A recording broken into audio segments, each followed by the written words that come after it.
Gunfire kills someone in Minnesota roughly every 3 days. Those left behind are also left with the unexpected financial burden of burials and other costs, just as they are stricken with grief. But there is a place they can turn. It's a state fund for violent crime victims set up to help families for years to come. WCCO's Jennifer Merrily explores how it eases the painful cost of gunfire.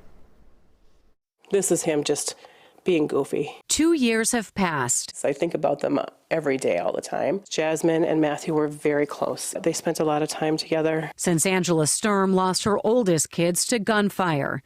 Jasmine Sturm and Matt Pettis found murdered along with 2 others in a western Wisconsin cornfield. I think about what they're missing with the milestones with their kids. I'm not paralyzed by it anymore. In the days following, Sturm says there were so many decisions to be made in the midst of deep grief.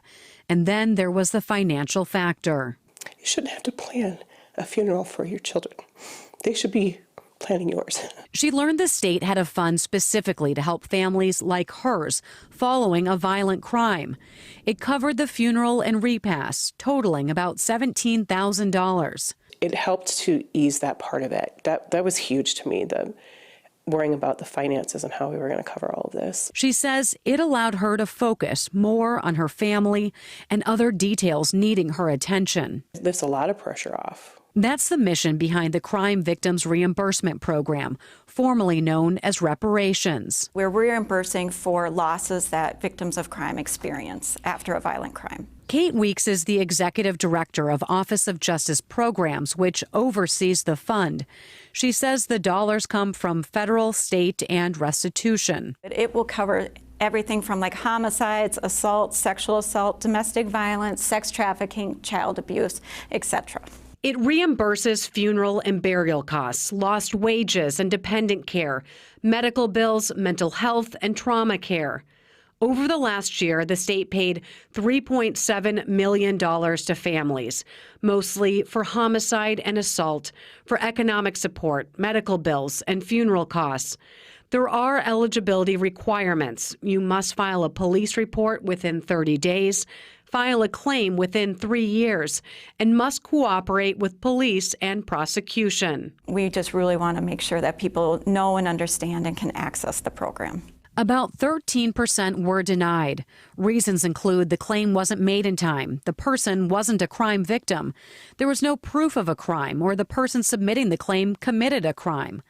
While staff goes through most claims to make sure the requirements are met, there's an appointed 5-person board to look at cases that aren't as clear-cut. Some of the things that we look at as a board is some of the applications where staff may have had additional questions around the approval or the denial of it. And they take on appeals, says Kenosha Davenport, who's also executive director of the Sexual Violence Center. This isn't a scary process.